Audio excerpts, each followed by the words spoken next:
आज के इस कक्षा में हम मानव शरीर की एक अत्यंत महत्वपूर्ण प्रणाली रक्त परिसंचरण तंत्र और हृदय को गहराई से समझेंगे।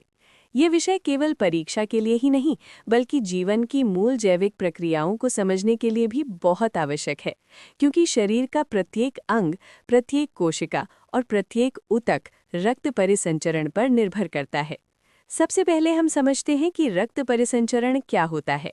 जीवित अवस्था में हमारे शरीर के अंदर रक्त लगातार बहता रहता है। रक्त का पूरे शरीर में घूमना या प्रवाहित होना रक्त परिसंचरण कहलाता है। ये एक निरंतर चलने वाली प्रक्रिया है जो जन्म से लेकर मृत्यु तक बिना रुके चलती रहती है।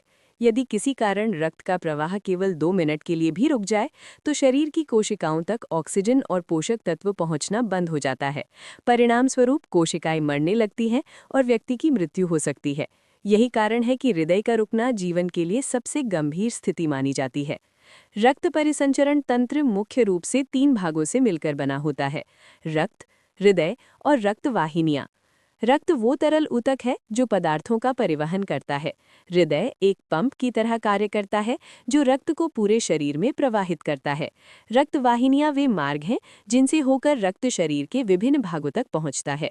इन तीनों के सामंजस्यपूर्ण कार्य से ही जीवन संभव है। अब हम परिसंचरण की पूरी प्रक्रिया को क्रम से समझते हैं।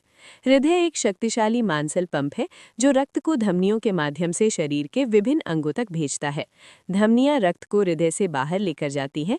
जब ये रक्त शरीर की सूक्ष्म कोशिकाओं तक पहुंचता है तो ये उन्हें ऑक्सीजन, पानी, ग्लूकोज, अमीनो अम्ल, विटामिन, खनिज लवण और अन्य आवश्यक पदार्थ प्रदान करता है।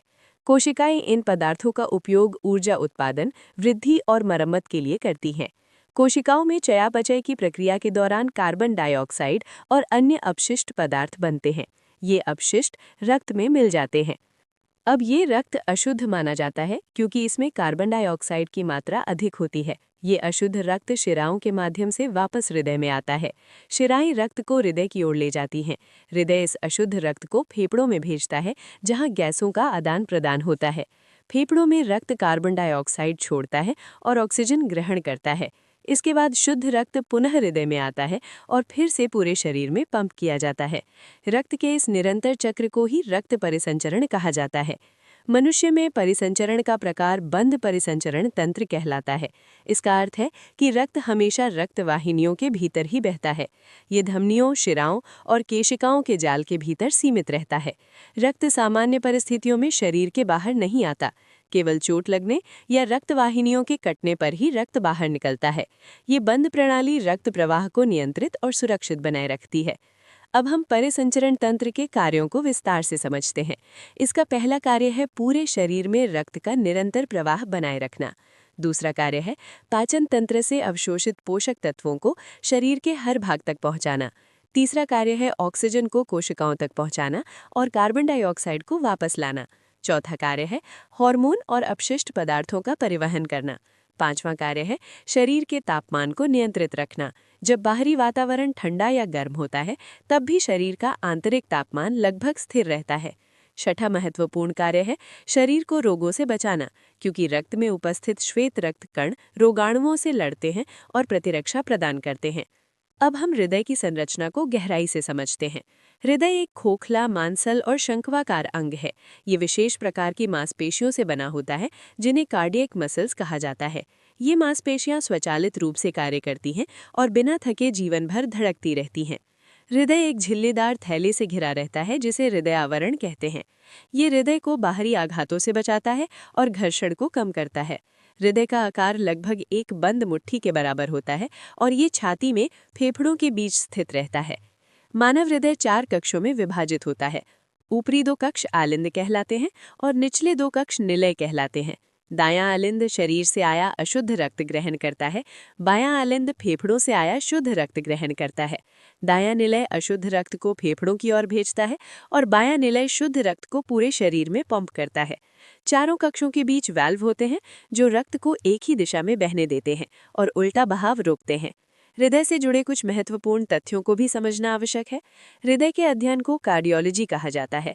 सामान्य अवस्था में एक वयस्क मनुष्य का हृदय प्रति मिनट लगभग 72 बार धड़कता है। व्यायाम या दौड़ने के दौरान शरीर को अधिक ऑक्सीजन की आवश्यकता होती है, इसलिए हृदय गति बढ़ जाती है।